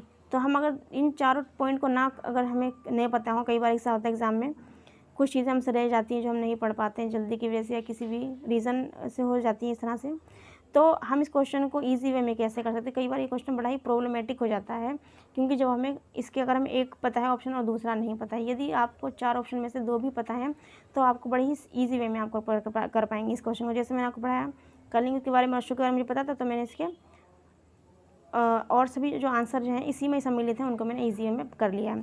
तो समझते हैं इसकी डेट जो होती है, जो उसके बारे में एक बार समझेंगे, और इसके ऑप्शन की एक्सप्लेनेशन को समझते हैं। क्वेश्चन की देखिए एक बार एक्सप्लेनेशन को समझते हैं। देखिए ब्लैक कलिंग युद्ध जो हुआ था 261 ईसा पूर्व में हुआ था, बताया था आपको। अशोक की मृत्यु जो 232 में हुई थी। कनिष्क काल की बात की जाए तो कनिष्क जो है कुषाण काल संबंधित है, मैंने आपको बताया था। और ये जो ना 78 ईसा पूर्व में जो है इनका राज्याभिषेक हुआ था। और चंद्रगुप्त द्वितीय की बात की जाए तो 375 से जो है 415 का जो है इनका काल माना गया है। तो इसलिए क्या हुआ, ये सीक्वेंस जो हमने लगाया वो राइट जो है। क्वेश्चन नंबर थर्ड किसका 46 का राइट आंसर डी है। आगे देखते हैं इसका फैक्ट को समझते हैं। अशोक के दूसरे शिलालेख से पता चलता है कि चोल चेर पांडे तथा सत्य पुत्र उसके राज्य सीमा से क्या थे, बाहर थे। चोर चेर पांडे मैंने बताया तमिलनाडु के जो एरियाज थे वो क्या थे, ऐसे एरिया थे जहाँ पर शासन नहीं किया गया था चंद्रगुप्त मौर्य साम्राज्य के द्वारा। ठीक है, अशोक के समय मौर्य साम्राज्य क्षेत्रफल की दृष्टि से पूरे भारतीय इतिहास में सबसे बड़ा था। अशोक के समय मौर्य साम्राज्य क्षेत्रफल की दृष्टि से पूरे भारतीय इतिहास में सबसे बड़ा था। यहाँ तक कि अंग्रेज़ों की क्षेत्र सीमा में इतनी बड़ी नहीं थी। मैंने आपको ही पढ़ाया, पहले पढ़ाया था। सौराष्ट्र कहाँ पर स्थित है स्टूडेंट, गुजरात में। सौराष्ट्र की स्थिति अर्ध स्वतंत्र प्रांत थी। चंद्रगुप्त के समय पुष्य गुप्त तथा अशोक के समय तुषार यहाँ के जो है प्रशासक थे। एक बार देखेंगे सौराष्ट्र कहाँ है, गुजरात। शॉर्ट में देती हूँ, ओके। दोबारा देखेंगे इसको, बहुत ज़्यादा इंपॉर्टेंट और इसमें से मोस्टली क्वेश्चन पूछे जाते हैं, ओके। कलिंग युद्ध स्टूडेंट कब हुआ, 261 ईसा पूर्व में हुआ। इसके साथ अशोक की जो मृत्यु हुई थी वो कब हुई थी, 232 ईसा पूर्व में हुई थी। कनिष्क की बालकाल की बात की जाए तो कनिष्क किस काल संबंधित थे, कनिष्क कुशाल काल जो था, उन कुशाल वंश जो था संबंधित थे। इनका राज्याभिषेक जो हुआ था कब हुआ था, 78 ईसा पूर्व में। चंद्रगुप्त द्वितीय का राज्यकाल जो है 375 से 415 ईसा पूर्व था। अशोक के दूसरे शिलालेख से पता चलता है कि चोर चेल पांडे तथा सतीय पुत्र उसके राज्य सीमा से क्या थे, बाहर थे। अशोक के दूसरे लेख से पता चलता है। और जो जितने भी चोर चेली पांडे जो जगह है, जो एरियाज हैं स्टूडेंट, ये क्या है, साउथ के हैं, जो कि मैंने आपको बताया था तमिलनाडु में जो है मौर्यों का जो है शासन सत्ता वहाँ तक नहीं थी। बाकी चारों दिशाओं में थी, लेकिन तमिलनाडु में नहीं मानी गई थी, वहाँ तक उनका राज्य शासन नहीं चल पाया था, ओके। अशोक के समय मौर्य साम्राज्य क्षेत्रफल की दृष्टि से पूरे भारतीय इतिहास में सबसे बड़ा माना जाता है। देखिए कितनी बड़ी इंपॉर्टेंट बात की गई है। तो कि मौर्य साम्राज्य जो है क्षेत्रफल की दृष्टि से पूरे भारतीय इतिहास में सबसे बड़ा माना जाता है। यहाँ तक कि अंग्रेजों का क्षेत्र भी इतना बड़ा नहीं था। सौराष्ट्र जो कि वर्तमान समय में कहाँ स्टूडेंट, गुजरात में स्थित है, की स्थिति अर्ध स्वतंत्र प्रांत थी। चंद्रगुप्त के समय पुष्य गुप्त तथा अशोक के समय तुषाइस्व यहाँ के क्या था, प्रशासक था। ठीक है, आगे चलते हैं क्वेश्चन नंबर 47 को समझते हैं। क्वेश्चन नंबर 47 में क्या पूछा गया है, देखते हैं। भारत का निम्नलिखित कौन सा वर्तमान प्रांत मौर्य साम्राज्य का अंग नहीं था।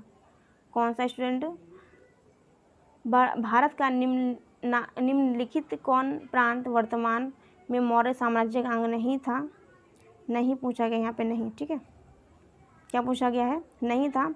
तो पहले क्या लिखा? केरल, बी में लिखा तमिलनाडु, और सी में लिखा उपयुक्त ए बी दोनों, और डी में लिखा कश्मीर। तो मैंने आपको पढ़ाया था, यदि आपको पिक्चर में आपको ध्यान हो तो मैंने आपको पढ़ाया था, उत्तर से लेकर पूर्वी एरिया में था, पश्चिमी एरिया में था, यानी कि पश्चिमी एरिया की बात की जाए पाकिस्तान के प्रांत कांधार, कमरान, काबुल और मकरान जो एरिया है और जिसको गंधार भी बोला जाता है, उन एरियो पर भी मौर्य साम्राज्य का संपूर्ण विस्तार था, लेकिन नहीं था। तो किस जगह पर नहीं था? तमिलनाडु में। बात की जाए तमिलनाडु की, तो तमिलनाडु एक ऐसा एरिया है जो क्या है, साउथ का जो है संपूर्ण विस्तृत एरिया है, जिसके अंदर जो क्या है, किससे, इसकी जो दिशाएं हैं तमिलनाडु की, मैं भी आपको इमेजेस के द्वारा दिखा दूंगी। तमिलनाडु की दिशाएं हैं पूर्व और पश्चिम और दक्षिण तीनों दिशाओं में सम्मिलित हैं। तो दक्षिण का सबसे बड़ा जो एरिया है तमिलनाडु में स्थित है। तमिलनाडु से ही सटा हुआ एक एरिया जिसे कहा जाता है केरल। क्या कहा जाता है? केरल। और ये दोनों ही एरिया ऐसे हैं जहाँ पर मौर्य साम्राज्य का विस्तार संभव नहीं हो सका। क्या संभव नहीं हो सका? तो इसके राइट आंसर की बात करें क्वेश्चन नंबर 47 की, तो 47 का राइट आंसर क्या है स्टूडेंट? डी। क्या है? 47 का राइट आंसर क्या है स्टूडेंट? डी है। इसकी एक्सप्लेनेशन को समझ लेते इससे पहले मैं आपको क्या करूँगी, मैं आपको दिखाना चाहूँगी जो इंडियन मैप है उसको देखिए एक बार। ठीक है, ओके, इंडियन मैप देखिए एक बार। इंडियन मैप चाहिए, मैं आपको दिखाती हूँ। ये देखिए आपको दिखाई दे रहा है। ये मैंने इमेजेस इसीलिए ला के रखी है जिससे कि आपको बहुत ईजी हो जाएगा। मैं साथ के साथ एक्सप्लेनेशन करती चलूँगी इमेजेस को, तो ये आपके लिए बहुत ज़्यादा ईजी हो जाएगा, बहुत ज़्यादा हेल्पफुल हो जाएगा। ठीक है, देखिए एक बार। देखिए ये वाला जो एरिया है आपको दिखाई दे रहा है तमिलनाडु एक ऐसा एरिया है जो पूर्वी सीमा से लेकर दक्षिण से लेकर के ये पूर्वी एरिया तक सम्मिलित है। देखिए ये पूर्वी एरिया तक सम्मिलित है। पूर्वी, पश्चिमी और दक्षिणी एरिया में ये क्या सम्मिलित है? तमिलनाडु है। तो तमिलनाडु का लिखा हुआ है कोयम्बटूर, लिखा हुआ है सेलम, कृष्णगिरी, वेल्लोर, कुन्नूर, मदुरै, रामेश्वर, तिरुवनंतपुरम। ये जो एरिया है पुडुचेरी, करिकाल, ये भी पुडुचेरी में है। तो ये जो एरिया है, और जो बात की जाए केरल की, तो ये दो एरिया ऐसे थे जहाँ पर मौर्य साम्राज्य जो है नहीं पहुँच सका था। मौर्य साम्राज्य जो है ये सभी चारों जो दिशाएं हैं इन सभी में विस्तृत रूप से इन्होंने क्या कर लिया था? कब्जा कर लिया था। लेकिन तमिलनाडु केरल की बात की जाए तो यहाँ पर जो ये लोग थे मौर्य लोग, वो लोगों ने अपना जो है अपने साम्राज्य की स्थापना नहीं कर पाई थी। यहाँ तक कि इन्होंने पाकिस्तान का जो एरिया है उनका काबुल, कंधार, ये मकरान वगैरह, वहाँ पर भी इन्होंने अपना साम्राज्य स्थापित कर लिया था, लेकिन तमिलनाडु केरल पर नहीं किया था। ये आपको कॉन्सेप्ट मैंने इमेजेस के द्वारा पढ़ाई है, आपको माइंड में सेट हो जाएगी। आप चाहें तो इसका स्क्रीनशॉट भी ले सकते हैं। ओके, आगे चलते हैं अपने क्वेश्चन पर चलते हैं। क्वेश्चन नंबर 47 को, इसकी एक्सप्लेनेशन को समझते हैं क्वेश्चन नंबर 47 की। तो देखिए आते हैं क्वेश्चन नंबर 47। ओके, देखिए क्वेश्चन नंबर 47 को एक बार देखिए। आगे क्वेश्चन नंबर 47 देखिए एक बार। क्वेश्चन नंबर 47 में क्या पूछा गया है? क्वेश्चन नंबर 47 की एक्सप्लेनेशन जैसा कि आपको पता है केरल और तमिलनाडु में मौर्य साम्राज्य नहीं था। आगे लिखेंगे पता चलता है किसमें? रासतरंगिणी जो है स्टूडेंट किसके द्वारा लिखित है? आपने पढ़ा होगा कल्हड़। रासतरंगिणी जो है राजतरंगिणी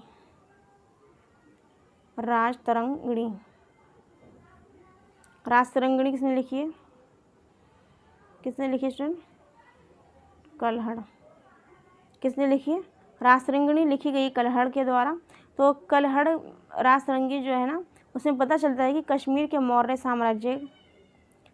मौर्य साम्राज्य का अंग था, जहां अशोक के श्रीनगर नामक नगर बसाया था।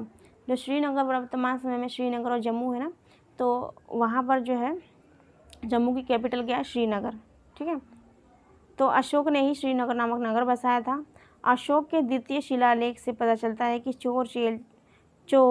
चोल चेर पांडे और सतीय पुत्र उसके राज्य की सीमा से बाहर थे। अंत स्पष्ट हो जाता है कि केरल और तमिलनाडु मौर्य साम्राज्य के अंग नहीं थे। अंत का जो इसका ऑप्शन जो है सी सही है। ओके, बहुत ईजी है, मैं इसको पहले भी समझा चुकी हूँ। ओके, आगे चलते हैं क्वेश्चन नंबर 48 पर। इसके बाद में हमारे पास क्वेश्चन बचते हैं सिर्फ 2। क्वेश्चन नंबर 48 को समझेंगे। एक बार देखिए 48 में क्या कहा गया है कि मौर्य शासन प्रबंध, क्या स्टूडेंट, मौर्य शासन प्रबंध के अंतर्गत राजस्व व्यवस्था की देखरेख करने वाले अधिकारी का नाम क्या था। इससे पहले हमने पढ़ा था मौर्य साम्राज्य में जो अधिकारी था, कौन सा अधिकारी, धार्मिक अधिकारी से कह सकते हैं, या फिर धर्म का प्रचार प्रसार करने वाला। तो मैंने आपको पढ़ाया था, क्या पढ़ाया था मैंने आपको, धर्म महामात्र,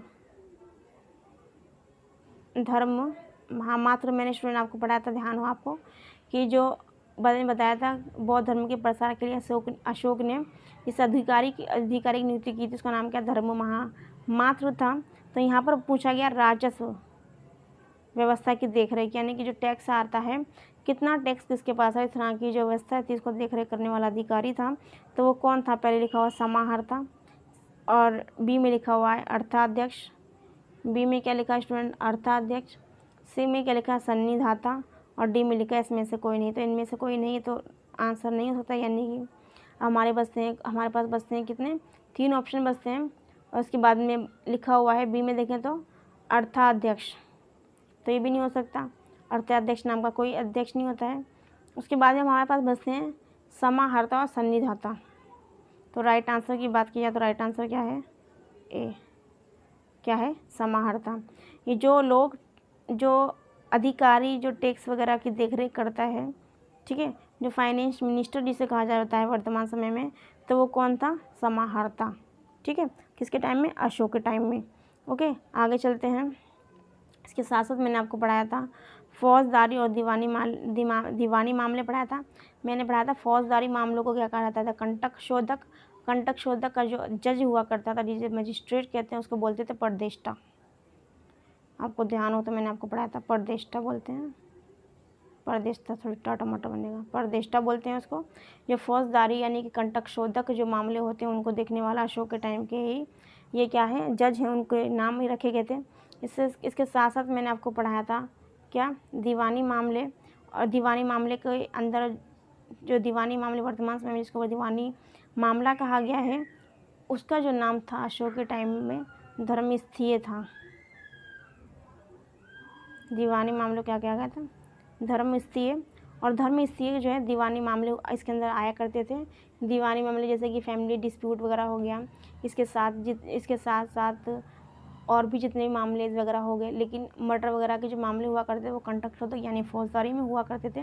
किसी की जान लेना, किसी के ऊपर जानलेवा हमला कर देना, ये सब आया करते थे फौजदारी में। दीवानी मामले के अंदर इसके अंतर्गत बाकी बचे हुए जितने भी केसेस वगैरह हुआ करते थे वो किसमें, धर्मस्थीय यानी कि दीवानी मामलों के अंदर सम्मिलित हुआ करते थे।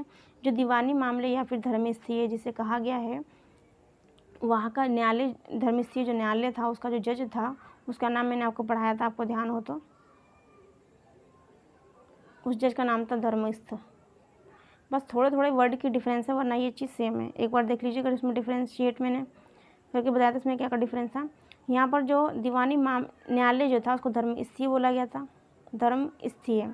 और जो धर्मस्थीय यानी दीवानी मामले जो इसमें देखे जा करते थे, जो कोर्ट था, जो न्यायालय था, उसका जो जज था उसको कहा गया था धर्मस्थ। क्या कहा गया था, धर्मस्थ। और धर्म महापात्र मैंने पढ़ाया था आपको, धर्म महापात्र किससे कहा गया था, जो लोग अशोक ने जो बौद्ध धर्म के प्रचार प्रसार के लिए जो अधिकारी नियुक्त किया था उसको बोला गया था धर्म महामात्र। मतलब इसको बोल सकते हैं रिलीजियस मिनिस्टर जो था, धार्मिक जो मंत्री जो था धर्म के प्रचार प्रसार के लिए, उसको बोला गया था धर्म महामात्र। और धर्मस्थ जो है वो कौन था, दीवानी मामले जहाँ सुने जाते थे वहाँ के जज मजिस्ट्रेट का नाम धर्मस्थ। और जो दीवानी मामले जो जिस कोर्ट में सुने जाया करते थे, जो दीवानी जो कोर्ट था उसको कहा जाता धर्मस्थीय। उसके बाद ही मैंने आपको पढ़ाया था फौजदारी, अशोक इसी मौर्य पीरियड में फौजदारी मामले को जो कहा गया था, क्या कहा गया था आपको ध्यान हो, कंटक शोधन। ये क्या था, एक कोर्ट था, जो फौजदारी कोर्ट वर्तमान समय में होते हैं। उस कोर्ट का जो अध्यक्ष था वो करता था परदेष्टा, ये टमाटर है, ओके, परदेष्टा कहलाया करता था। ओके, तो ये प्रीवियस क्वेश्चन आंसरों की भी कुछ क्या है इन्फॉर्मेशन है जो मैं साथ के साथ एक्सप्लेन करने की कोशिश कर रही हूँ। क्वेश्चन नंबर 48 जो है हमारा कंप्लीट होता है कि एक बार इसके एक्सप्लेनेशन को समझ लेंगे स्टूडेंट। एक्सप्लेनेशन में क्या गया, समाहर्ता जो है राजस्व विभाग का अधिकारी हुआ करता था, प्रमुख। इसका मुख्य जो कार्य हुआ करता था, टैक्स को क्या करता था, इकट्ठा करता था। जिनकी किसकी कितनी इनकम है इस बारे में आय व्यय में जो विवरण है वो रखा करता था, और जो है वार्षिक बजट भी तैयार करता था। ये जैसे कि आप वर्तमान समय में फाइनेंस मिनिस्टर जो होते हैं वो काम उस टाइम में किसका हुआ करता था स्टूडेंट, तो समाहर्ता का हुआ करता था। ओके, क्वेश्चन 48 होता है कंप्लीट। आगे चलते क्वेश्चन नंबर 49 और 50 क्वेश्चन की एक सीरीज हम करेंगे कंप्लीट। ओके, तो देखिए इसकी एक्सप्लेनेशन को भी एक बार समझ लेते हैं, बहुत ही इंपॉर्टेंट है। सन्निधाता राजकीय कोष का मुख्य अधिकारी हुआ करता था। सन्निधाता क्या हुआ करता था, मुख्य अधिकारी हुआ करता था राजकीय कोष का। राजकीय कोष का स्थानिक जो था वो क्या था, भूभाग राजस्व इकट्ठा किया करता था। आपको ध्यान में मैंने आपको पढ़ाया था स्थानिक के बारे में कि भूमि से रिलेटेड जितने भी हुआ करते थे टैक्स वगैरह वो रिलेटेड भू, जिसे क्या बोलते हैं पट्टा वगैरह क्या करते थे, भू राजस्व इकट्ठा किया करता था कौन, स्थानिक। जबकि उसे लिखने वाले को क्या कहा जाता था, गोप। क्या कहा जाता था, लिखने वाले को कहा जाता था गोप। और स्थानिक जो किसे कहा जाता था, गाँव की जो ज़मीन जायदाद हुआ करती थी उस पर जो टैक्स लगा करता था, उस टैक्स को इकट्ठा करने वाले को स्थानिक कहा जाता था। शांति व्यवस्था बनाए रखने के लिए अर्थशास्त्र में रक्षण यानी कि पुलिस का उल्लेख है। जैसे वर्तमान समय में क्या है, पुलिस कहा जाता है उसको, तो उनको कहा जाता था रक्षण यानी कि रक्षा करने वाला। रक्षा कौन करेगा, पुलिस करेगी। एरियन ने रक्षण को ओवरसियर भी कहा है और स्ट्रेबो ने इसे इंस्पेक्टर कहा है। वर्तमान समय में जो इंस्पेक्टर है, तो देखिए इंस्पेक्टर का जो वर्ड जो है इंग्लिश वर्ड है, इसका आविष्कार जो है स्ट्रेबो के टाइम में ही स्ट्रेबो ने ही कर दिया था। ठीक है, एक बार दोबारा से समझ लेंगे, बहुत ही इंपॉर्टेंट है। ऐसे छोटे छोटे ही टॉपिक, छोटे छोटे ही पॉइंट होते हैं जिनको लेकर के क्वेश्चन एग्जामिनर जो है बना देता है कंफ्यूज करने के लिए स्टूडेंट को। ओके, देखिए क्या क्या चीज़ इंपॉर्टेंट है समझेंगे। पहला है सन्निधाता, स्थानिक, ओके। उसके बाद में क्या है, गोप, ठीक। उसके बाद में रक्षण, उसके बाद में ओवरसियर। इंस्पेक्टर तो थोड़ा सा कैसा है, पॉपुलर नेम है, ठीक है। देखिए दोबारा देखेंगे, सन्निधाता जो राजकीय कोष का मुख्य क्या होता था, अधिकारी होता था। इसको कोषाध्यक्ष भी कहा करते थे। सन्निधाता क्या था, राजकीय कोष का मुख्य अधिकारी हुआ करता था सन्निधाता। स्थानिक जो था उसको, स्थानिक जो था ग्रामों से भू राजस्व इकट्ठा करता था। स्थानिक जो है वो क्या करता था, भूमि के मुताबिक लोगों से राजस्व लेकर उसको क्या करता था, इकट्ठा करता था। और उसको लिखने वाला जो इंसान था उसे कहा जाता था गोप। क्या कहा जाता था स्टूडेंट, गोप कहा जाता था। शांति व्यवस्था बनाए रखने के लिए अर्थशास्त्र में रक्षण शब्द का यूज़ हुआ। रक्षण मीन्स क्या है, रक्षण जो शब्द है किसके लिए यूज़ किया गया है, पुलिस के लिए यूज़ किया गया। रक्षण मीन्स क्या है, रक्षा करना। एरियन ने रक्षण को जो है ओवरसियर कहा है। एरियन ने कहा है रक्षण को ओवरसियर कहा है। और बात की जाए स्ट्रेबो की, तो स्ट्रेबो ने क्या कहा है, इंस्पेक्टर कहा है। किसे, रक्षण को, जहाँ पर एरियन ने क्या कहा है, ओवरसियर कहा है। आगे चलते क्वेश्चन नंबर 49 को समझते हैं। आप अब आने वाले अपने लास्ट क्वेश्चन पे हमें क्या करना है, इसको मैच करना है। तो देखेंगे एक बार इसको हम मैच करेंगे 49 क्वेश्चन को। किस क्वेश्चन में, 49 क्वेश्चन को। पहला क्या लिखा है, मैगस्थनीज, बी में लिखा हुआ है फाहियान और सी में लिखा है हैंगेस, किसका, हैंसेंग। तो आपको पता है, मैंने आपको बताया है चंद्रगुप्त मौर्य के टाइम में आया था। चंद्रगुप्त मौर्य के टाइम में जो मैंने आपको बताया था, सेल्यूकस निकेटर और इनकी बेटी थी हेलेन, जिसका विवाह किसके हुआ था, चंद्रगुप्त मौर्य से हुआ था। चंद्रगुप्त मौर्य, ठीक। तो हमें क्या देखना, ए का सेकंड कौन सा, ए का सेकंड। तो देखिए ए का सेकंड सी में भी, ए का सेकंड डी में भी है, ठीक है। अब हमें क्या करना चाहिए, अब हमें पता चलना चाहिए इसके बारे में एक और चीज़ पता चलनी चाहिए। ये क्या है, बी फाहियान, मैंने आपको पढ़ाया था अभी फाहियान। मैंने आपको क्या पढ़ाया था, फाहियान जो क्या था, गुप्तकालिक था, गुप्त वंश में आया था। तो बी का थर्ड कौन सा है, बी का यहाँ फर्स्ट है सी में, और यहाँ क्या है, थर्ड है। तो यहाँ पे चांसेस किसके हैं स्टूडेंट, डी के हैं। तो राइट आंसर करें तो 49 का, तो 49 का राइट आंसर स्टूडेंट क्या है, डी है।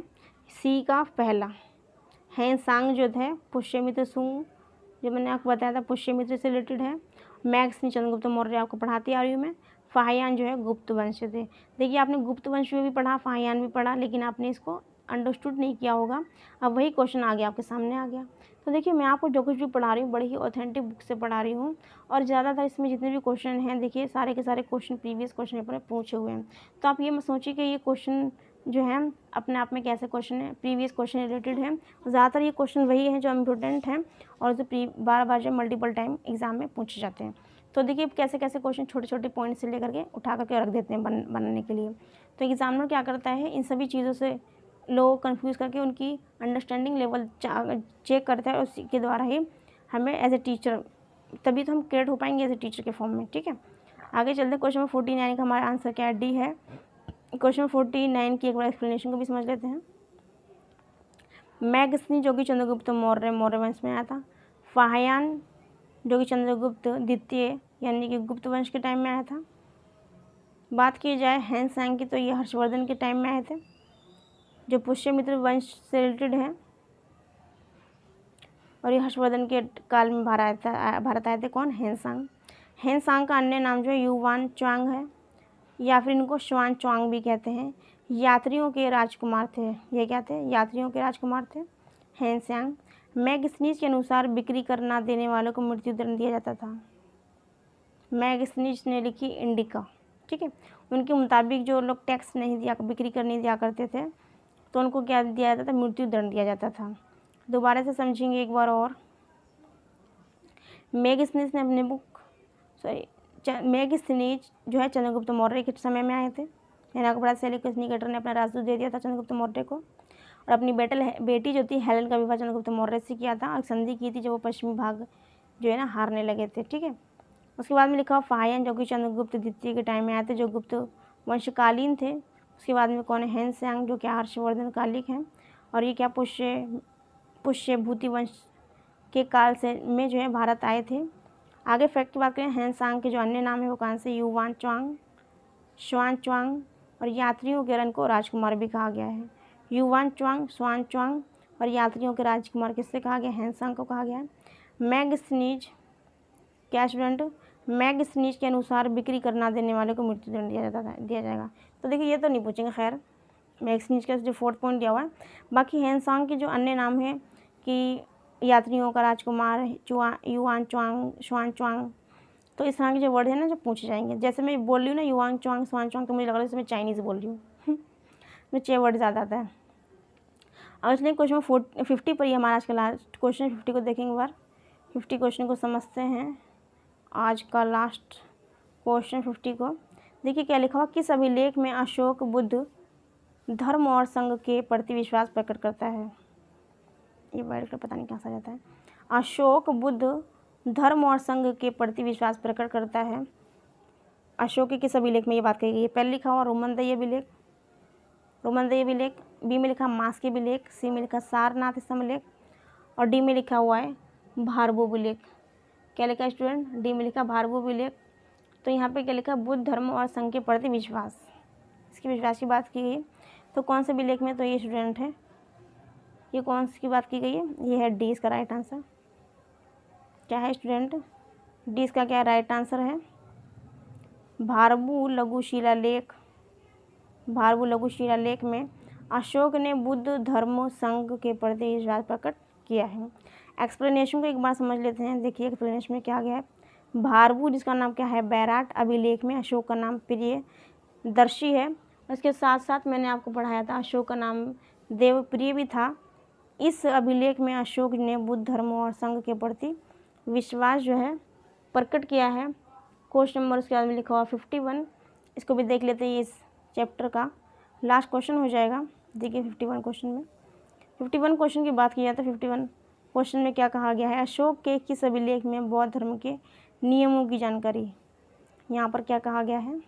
देखिए एक बार, यहाँ पर किसके बारे में पूछ गई है, बौद्ध के नियमों, बौद्ध धर्म के जो नियम हैं उसकी जानकारी मिलती है।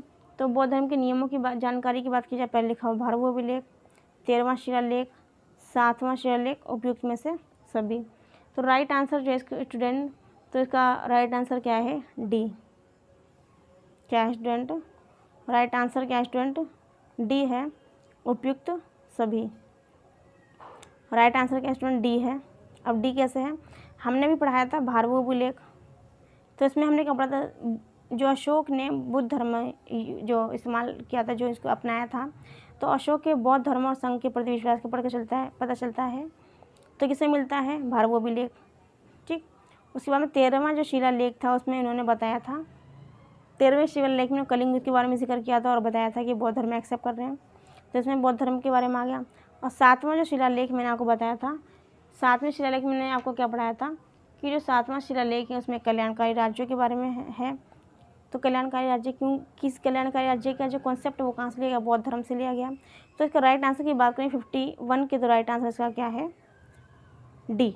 मैंने आपको बताया था जो 7वां शिलालेख है उसमें मैंने आपको बताया था, सॉरी वो 7वां शिलालेख है और वो जो था स्तंभ लेख था। क्या था? 7वां स्तंभ लेख, 7वां स्तंभ लेख, जिसमें जो कहाँ पे है? दिल्ली टोपरा, जो कि मैंने बताया था आपको कुतुब मीनार में ही स्थित है। कुतुब मीनार के बिल्कुल नज़दीक में ही है, कुतुब मीनार के पास। ठीक है, मैंने आपको बताया था इसमें किस बारे में बात की गई है? कल्याणकारी राज्य की बात की गई है।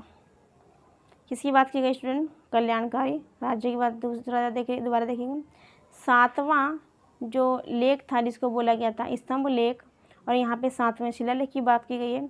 7वें स्तंभ लेख में क्या कहा गया था कि जो 7वां अभिलेख जो है स्तंभ लेख वो कहाँ पे है? दिल्ली टोपरा में स्थित है। तो दिल्ली टोपरा स्टूडेंट कहाँ पे है? ये कुतुब मीनार में ही स्थित है। कुतुब मीनार की जो बाउंड्रीज के अंदर जो भी स्थापत्य कला है वो उसके अंदर ही है। दिल्ली टोपरा अभिलेख जो 7वां स्तंभ लेख से माना किया जाता है, जो अशोक के द्वारा निर्मित है, उसके अंदर किसके बारे में जिक्र है? कल्याणकारी राज्यों के बारे में जिक्र है। तो 51 क्वेश्चन जो 40 से लेकर के 51 क्वेश्चन की सीरीज स्टूडेंट होती है यहीं कंप्लीट। नेक्स्ट वीडियो में मिलते हैं स्टूडेंट न्यू एनर्जी के साथ में, न्यू इन्फॉर्मेशन के साथ। तब तक के लिए so that's it for today's video. I hope you guys doing well. Till then, bye bye and take care. God bless you all. Thank you for watching. Take care and feedback me and support me.